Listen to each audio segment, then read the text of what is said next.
Good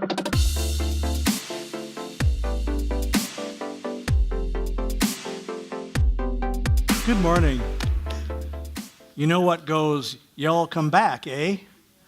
That's a Canadian snowbird that spent 6 months a year in Texas. So, there was a story about Sir Laurence Olivier, the actor, who of course is now deceased. When I gave this talk, it was part of it was impromptu, and Sir Laurence Olivier gave one of his most brilliant performances of Hamlet. You know, Shakespeare's Hamlet. And he walks off the stage, curtain comes down, and he goes into his dressing room and slams the door. Okay, and the audience is just thundering. You know, they want him back out again because this was the most terrific performance of Hamlet anyone had ever seen. You know, to be or not to be, that is the question. So, and finally the stage manager, you know, after 5 minutes, he goes to the door and he opens it up and Olivier's fuming. And the stage manager says, what's the problem? They're thundering. They want you out there. He said, that was a terrific performance of Hamlet. And he said, yes, confound it. And I don't know how I did it. And I don't know if I can ever do it again. Because sometimes when you're in the business of performing, and any time you're speaking publicly, it's, quote, performing, sometimes the Spirit leads you and you do it, and then you go, I can't do that again. So we had a good time in the first service. Let's see if we can do something here.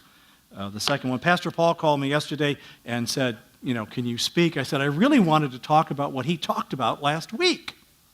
It really impressed me so much as being so succinct. I went home and listened to the second service. We were at the first service, and listened to it again, and I wrote it all down here on my computer and put it in my notes because it's really important.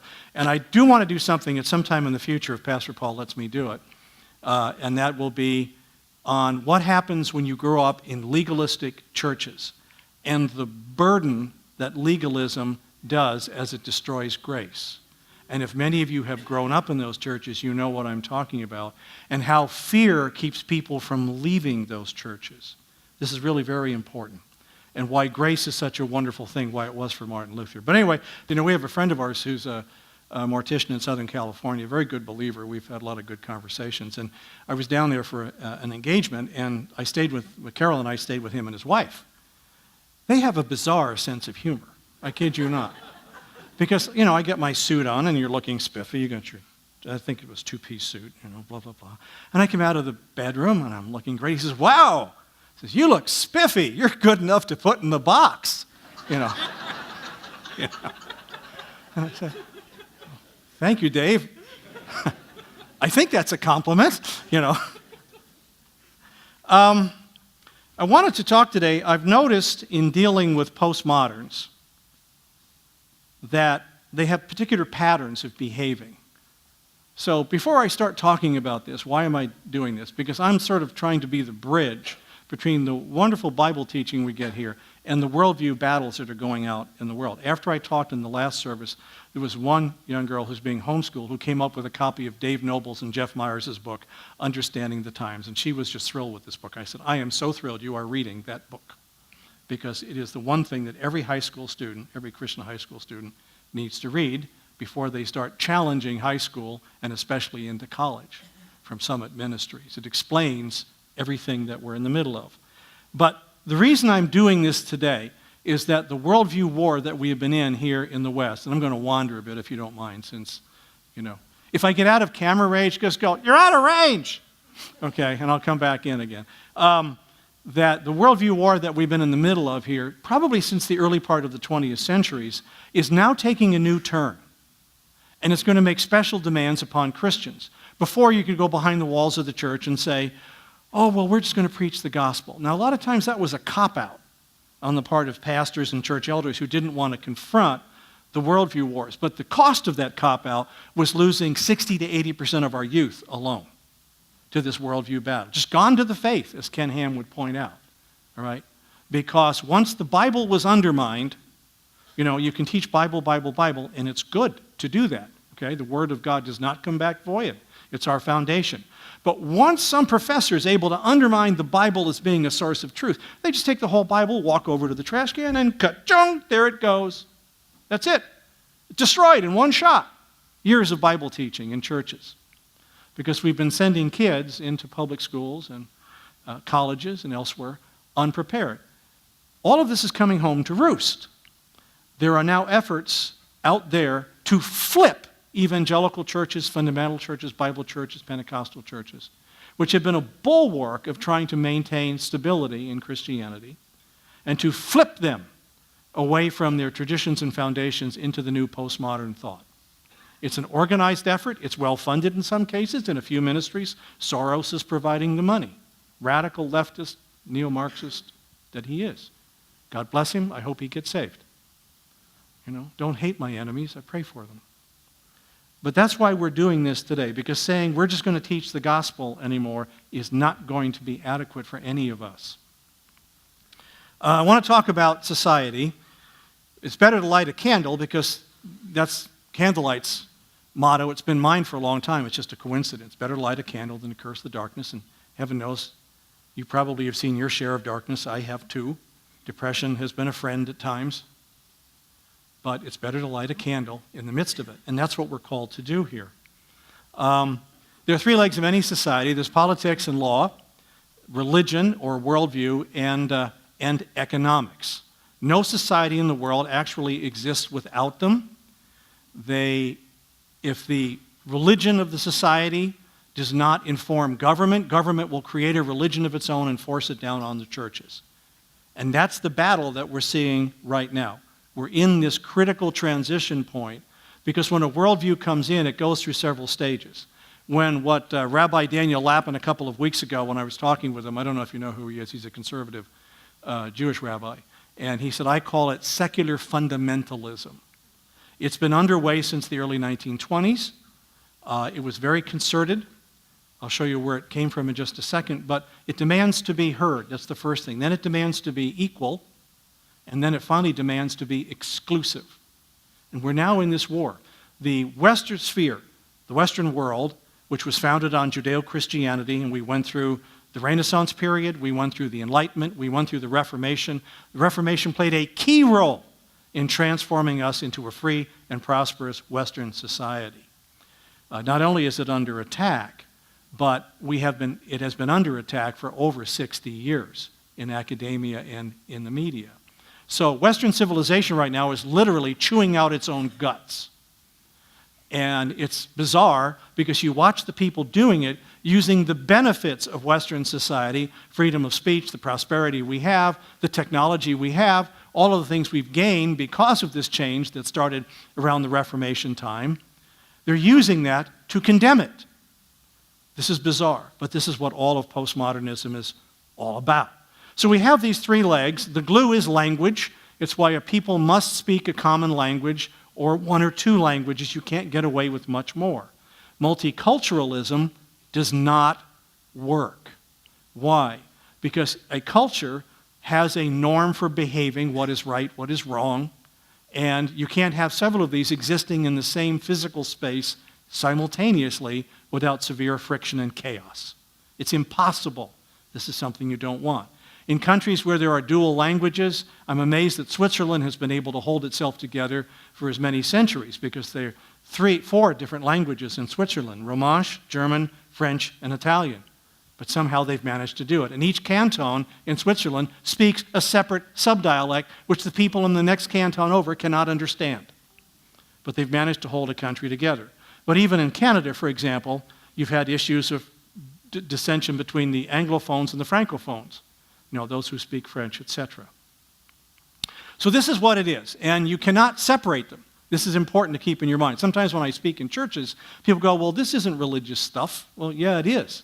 Because now, this new postmodern worldview wants to come along, and it wants to invade the churches now. There is a concerted effort to flip the churches. So this is going to demand a whole new method of thought for all of us right now. We're told we're a nation divided. Carol took that. We do all our own photos, by the way. So we're a nation divided. Why? Because starting in the early part of the 1900s, we had an imposter come in. This impostor was a composite of several different worldviews that were already underway out there. The first one was what was called Gramscian Marxism. Antonio Gramsci was an Italian Marxist, and he recognized that we were not going to be able to flip over the Western world into communism if we tried to do it the way Lenin had done it in Russia. This was not going to work. The Western world was too firmly grounded in its Christian heritage and its Christian morals, and therefore they would have to do something different. You would have to have a long march through the culture, acquiring believers as you went, taking control of education and of the media and other organs of social intercourse in order to gradually transform the culture.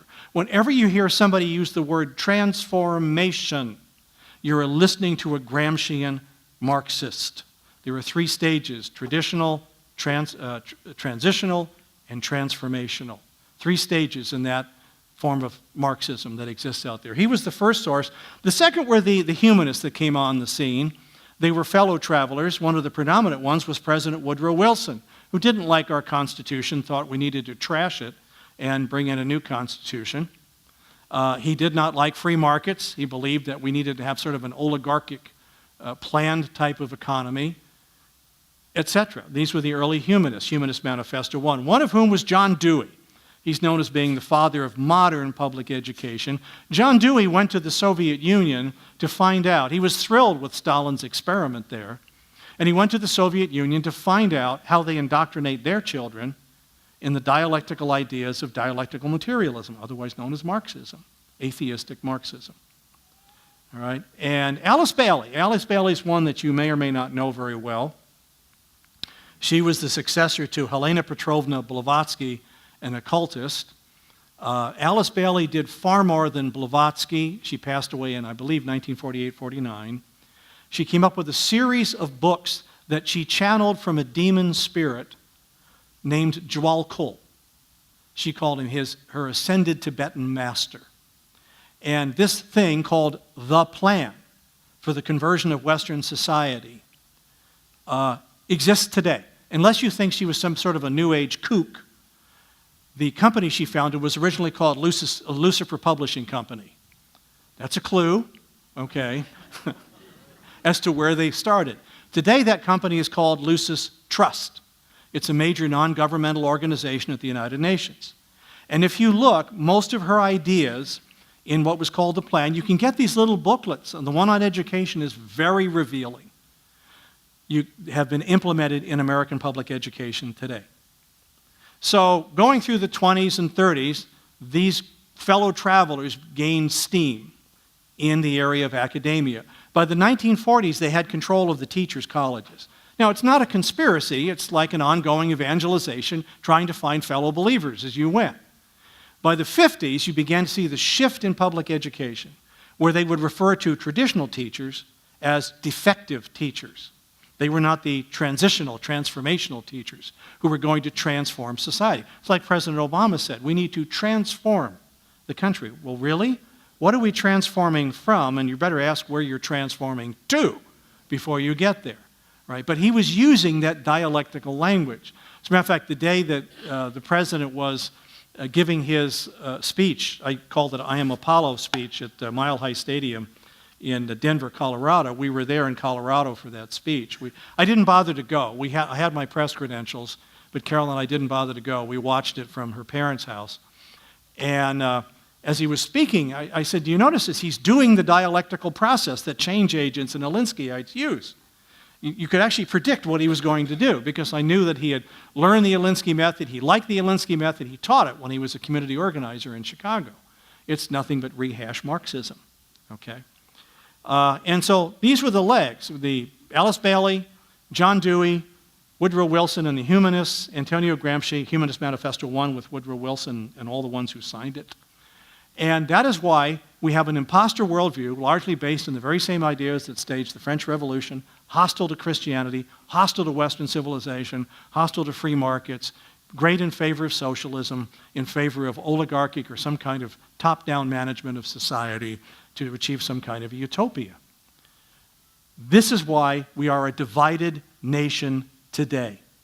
It's not just that we disagree over issues.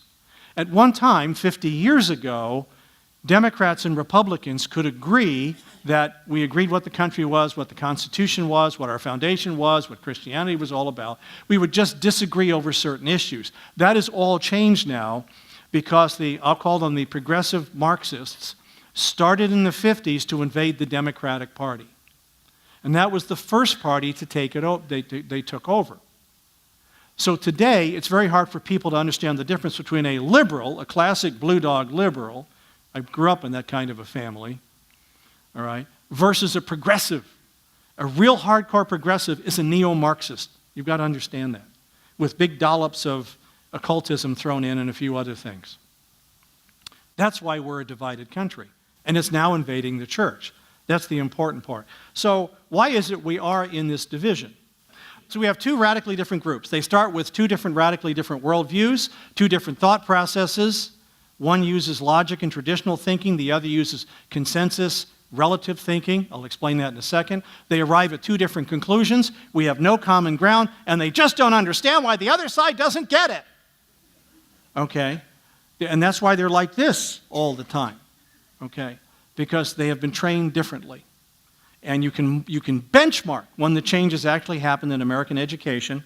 The Deweyites came in and they started the change. The first eruption of this occurred in my generation, the baby boomers, and the flower child rebellion of the 60s. Rebellion against the establishment, rebellion against Christianity, free drugs, free sex, free everything. As long as it didn't hurt anybody, you were good to go. Well, how do you like where we are right now? We're at the result of the tail end of that. The second benchmark was the 1989 conference, the Governor's Conference on Education, chaired by Governor Bill Clinton. And the conference was concluded ultimately a year or so later by Colorado Governor Roy Romer. The keynote speaker for that year was Dr. Shirley McCune, formerly of the Mid-Continental Regional Laboratories, who said we're going to change, transform all of education. We're no longer going to teach facts to kids. We're going to teach them how to think. And what she meant is in collective consensus thought patterns, not in what you or I would call critical thinking, the way we have established Christianity and other thought. Okay, postmodern thought has put us, and this is what you're dealing with on the other side, and you might as well know what it is because it'll answer all the questions. Well, why don't they do this? Why are my grandkids doing that? Blah, blah, blah. Let me explain to you. We're on a pitching deck. Ever tried to walk during a storm on a ship or something, or on an aircraft when you're in turbulence? You know, you're like this. You're unstable all the time. You're trying to grab onto something. Have you noticed that everything's always changing? There's always a crisis. We're never done. It doesn't make any difference who gets what. There's another crisis immediately at the door. We're on a pitching deck, which emphasizes feelings and consensus, not critical thought. When an idea becomes weaponized, truth is the first casualty. Truth is not the issue. It's only adherence to the latest political correctness, even if it's wrong. All right? These thoughts are based on relative ideas. As Christians, we root in the Scriptures. We root in the Bible and what Christianity has done, and prior to that, Judaism. That's our foundation. And we have a reference point to that that's always there. In the Constitution, in the country, that was our reference point. That's the foundation of our law. And it guarantees our rights. All right? But they believe in relative ideas. There is no absolute truth. As this girl that came up after the last session, and she was saying, she said, you know, when she talks to her friends, they like to tell her there are no absolute truths. And she said, yeah, but you just said that absolutely. See, she's smart enough to figure that out. And I had a guy come back and say, well, there's no absolute truth except the one absolute truth that there is no absolute truth. And I said, who said?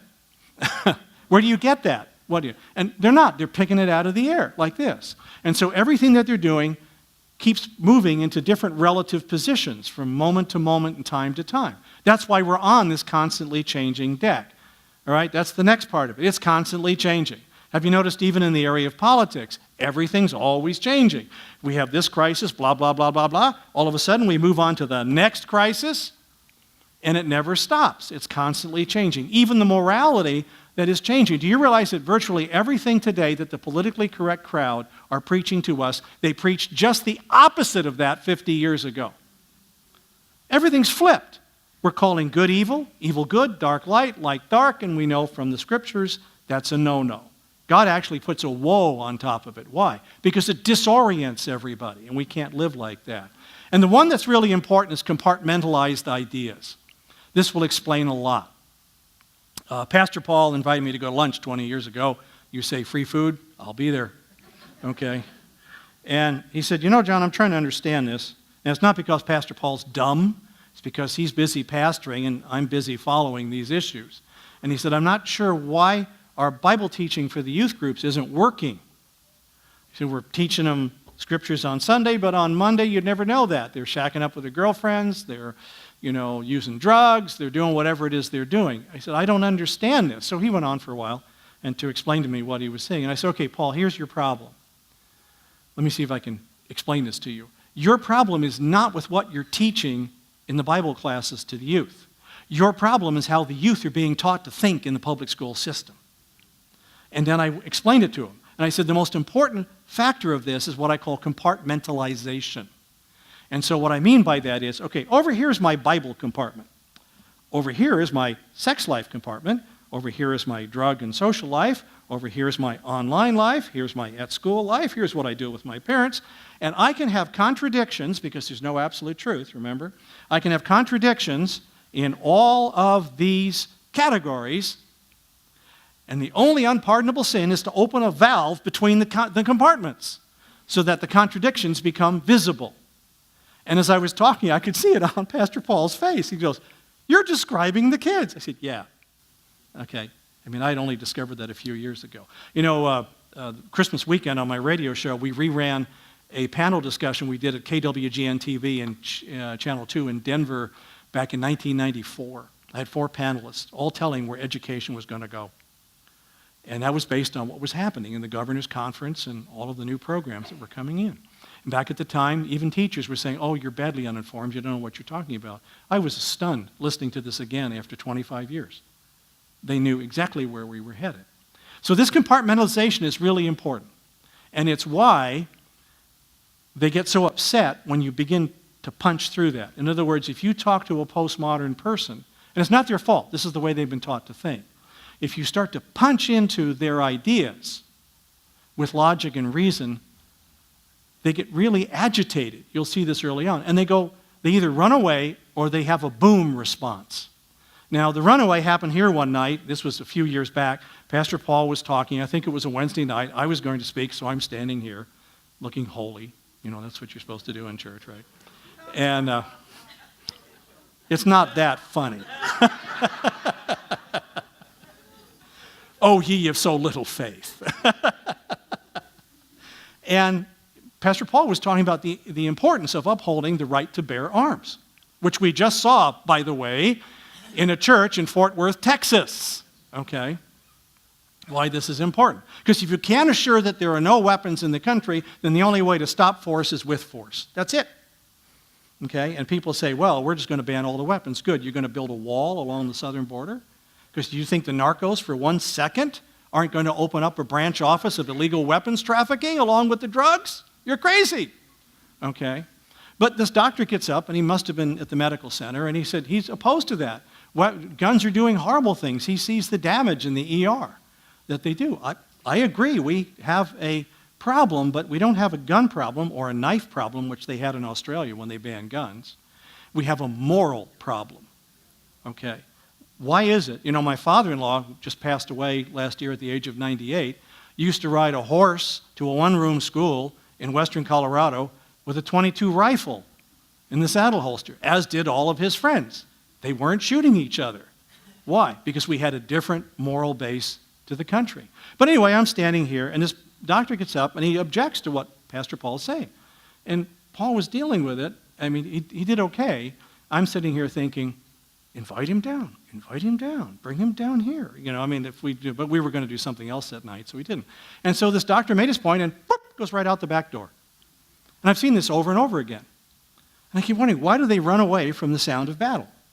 And the reason is, they're in their own bubble echo chamber. And their relative system only stays together as long as they tell each other it's all great and good and everything's A-okay. As soon as you begin to take it apart, like even the area of gun control, say, for example, okay? We have a problem with guns. Okay, good. That's question number one. The killers are all, not the killers physically in terms of violence, the killer questions are always questions number 2 and 3. Okay, good. We have a problem with guns. What are you going to do? And I saw this on Fox News, this was a few months ago. They had a liberal guy on talking about the imperative of, we have this moral imperative to get this gun violence under control, blah, blah, blah. Okay, that's question number one. But one of the other panelists was saying, yeah, but what are you going to do? And as he kept coming up with these solutions, the guy would say, that's not going to work because of this and this. And the man proposing it was becoming more and more agitated. You could see this. And finally, he got up and walked from the set. And to his own Facebook page, I saw the flip later, puts this whole thing, he's walking down the street in New York. We have this moral imperative to get this gun. I got that. Okay, he couldn't get beyond question number one. Because of his postmodern thinking, he could not understand that it's okay that we have a moral imperative. What are you going to do? You know, that's the second part of it. So here we are. This is a nation divided. We're in a take-no-prisoners acrimony. It's a rejection of traditional Judeo-Christianity as our base for moral ethics and law. We're being transformed into a global pantheistic socialism. And we have two radically different groups of people. So what does that mean right now? Where are we going as we are at this point? Let me show you how the two visions are clashing with each other. Because where we're going is important. This is what's going to affect the church. This new worldview is now in stage 3 of its transition into wanting to be exclusive. It is not going to leave the church alone. Any church. You either conform to their ideas or there will be consequences. They want to revoke tax-exempt status. They want to do this. They want to charge you property taxes. They want to prevent this. If you're a Christian, you can't practice your faith because you will be forced to conform.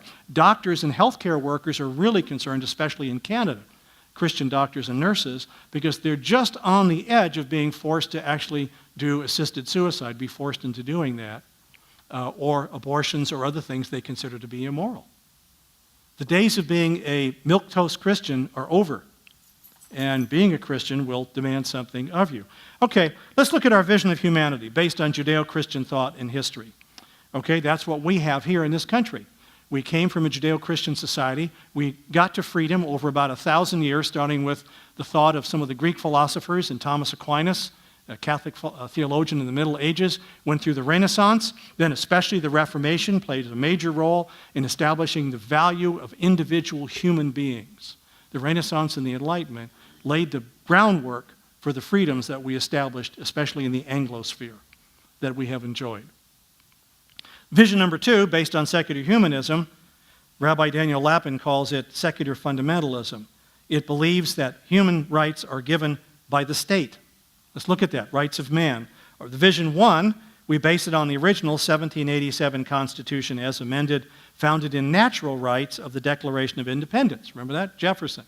We hold these truths to be self-evident, that all men are created equal, that they are endowed with their Creator by certain unalienable rights, that among these are life, liberty, and the pursuit of happiness. He establishes that in philosophy, which is called a priori. It's established as a non-needing to prove fact, that this is where we are, and that governments are to secure those rights among people. This was a radical change from the divine right of kings, but it was our foundation. Today's what I call progressive Marxists. And remember, there's a difference between your liberal friends and those who are the real hardcore progressive elites. Most of them don't know what the difference is. But progressivism has invaded, first of all, liberalism, and it's a good part of the way into conservatism today, into the Republican Party as well. And elsewhere, we are not the only country going through this worldview war. The Brexit vote in Great Britain is part of that. Things going on in Canada, in Germany, in France. They are further down the sewer pipe than we are, okay? They're having a harder time get back. I talked to Elizabeth Sabatish-Wolf, who was prosecuted for her statements on Islam, and she said, truth isn't the issue anymore. It's whether or not you're politically correct. You can say something that's totally true. If it's politically incorrect, you may wind up in jail or fined. That's where we are. But their vision, they believe that the Constitution is defective. That's why we hear about a living, breathing Constitution. It has to change. It has to have new rights with new goals and new meanings established by activist judges. It bases itself on an evolutionary type basis of constantly changing rights based on membership in various classes and groups. It's a war of oppressed and oppressors, ever-changing categories of race, ethnicity, gender, and class. when you hear them talk about intersectionality, intersectionality is simply an effort on the part of some academics to reconcile all of the illogical self-contradictions of this whole system. And heaven help you if you don't go along with it, because it's the latest and greatest. And that's what we're always under right now. And so our political process reflects this horrible, horrible worldview clash that we're in right now. So we're moving from the time when churches could just go, people could go to church, pastors could go into church and say, well, we're just going to preach the gospel. Finally, when it became obvious that that was a cop-out for pastors who didn't want to engage this battle, and I don't know why they wouldn't want to engage it, because we were losing, depending on your denomination, 60 to 80% of your teenagers to the faith. They're gone.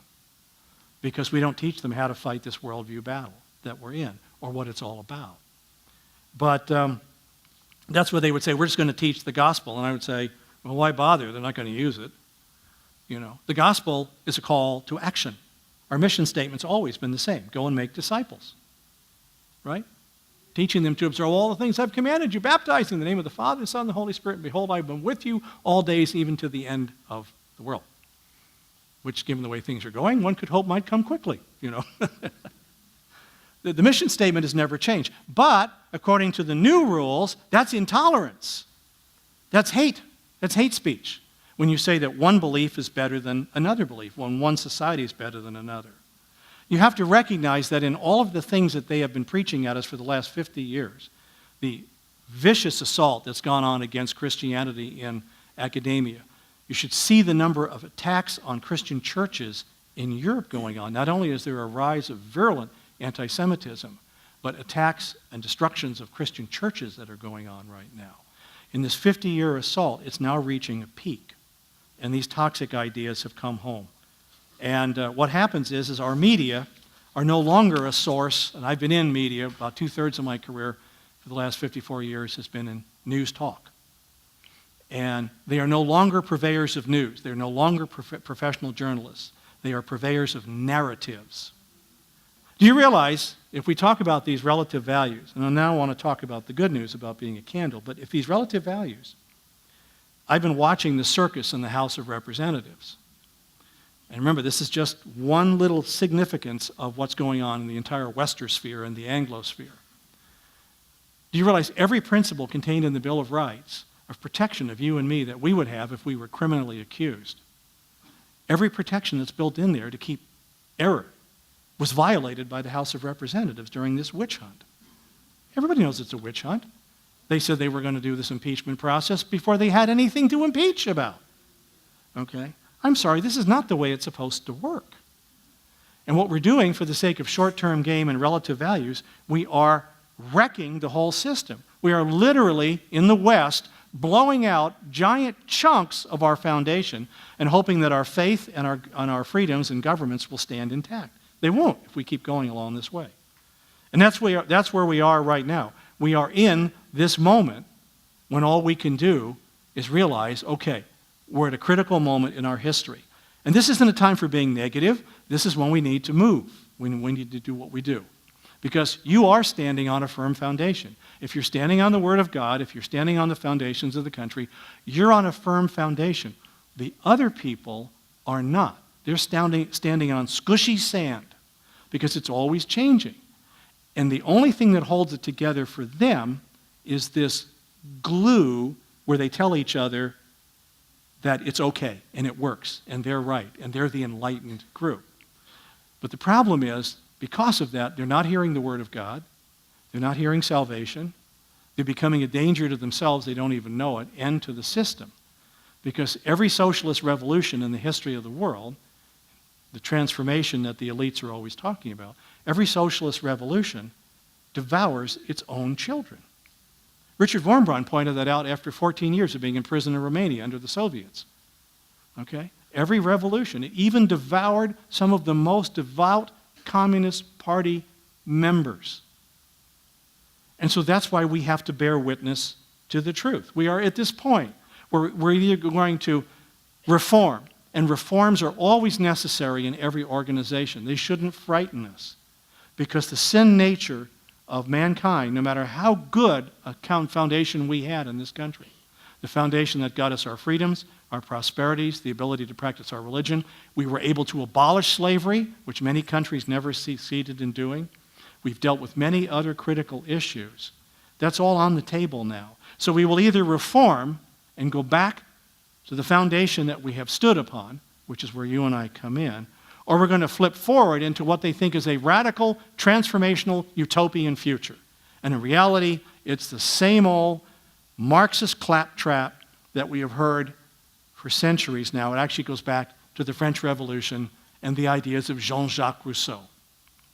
If there was one difference between what was taught during the French Revolution and our revolution stood on the idea that there were innate rights given to us by God, and the framers of our Constitution understood that we had a sin nature, and that sin nature would manifest itself whenever it could, which is why we divided the powers of government up among different groups, so that power would not be concentrated in one group of people.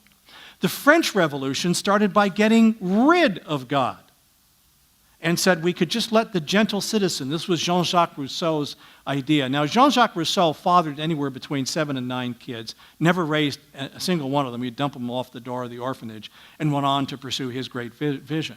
And he said, if we just let the gentle native that's in us, that's been so messed up by religion and religious values, if we just let it loose, everything will become blissful. Well, it was if you didn't need your head, you know. Look at all the people. And every revolution that has started on the basis of that, the Marxist revolution just picked up that torch and ran with it again. The revolution in China picked up that torch and ran with it again.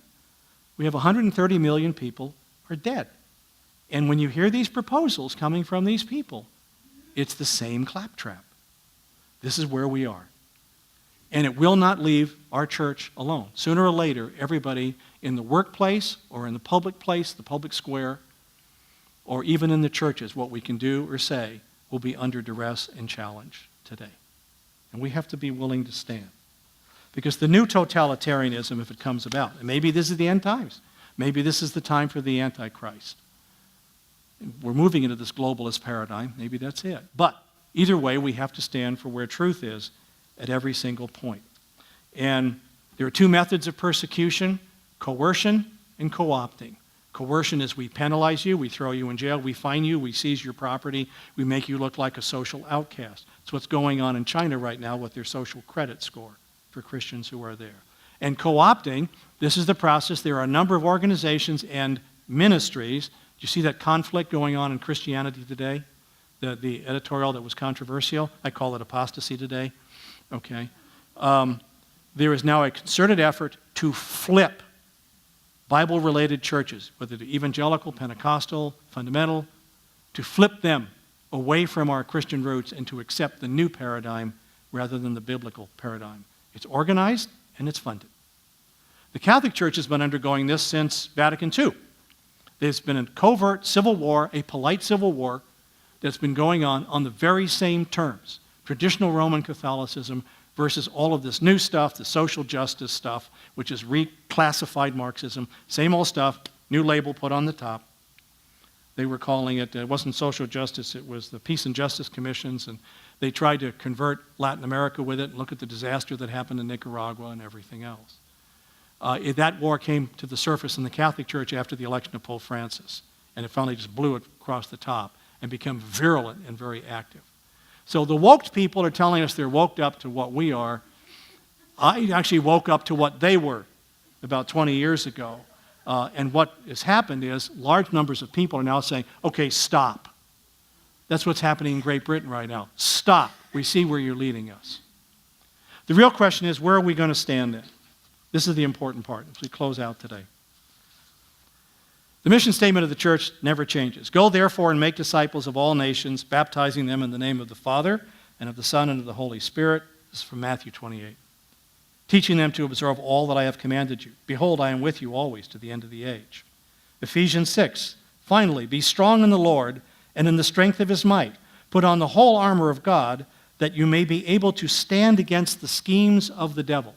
And this stuff is satanically driven. Have no doubt about it. And it says further on, and having done all, to stand. When you stand, you have to stand on a solid foundation. You cannot stand on squishy sand. You have to know where you as a Christian stand. In religion, it's on the scriptures. In our political, legal life, it's on the Constitution. It's what guarantees our foundation and our freedom and our organization. So here's a question. We're going to fight the good fight, contend for the faith, handed once for all to the saints, because it will come under attack. It is under attack right now. And in many places, in castles which were formerly strongholds, the walls have been breached. So now what are we going to do? We're going to stand, we're going to hunker down. You can only hunker down so long till there's no more hunker down room. If others run away from the sound of battle, what will we do? If others spit in the face of Christ, what will we do? You're going to spit in the face of Christ? Easy to do. You get caught, blindsided, you'll do it faster than you think. Okay? If others bear witness to the lie, what will we do? Will we bear witness to the truth? If they deny the existence of truth, what will we do? These are questions, and they're not guilt questions, they're battle questions we have to ask. You know, a lot of times denominations ask guilt questions. Have we served the Lord this week with our whole heart, mind, and soul? No, I never do. Every week I have to admit I didn't really do what I could have done. Okay? Those don't work. I'm saying, what will we do? You see, it's not important for us to know what somebody else is going to do. What's important for you and me is what we will do in this time that will try people's hearts. But above all, it's when people rise to greatness. God bless. Don't forget to pray for the persecuted church.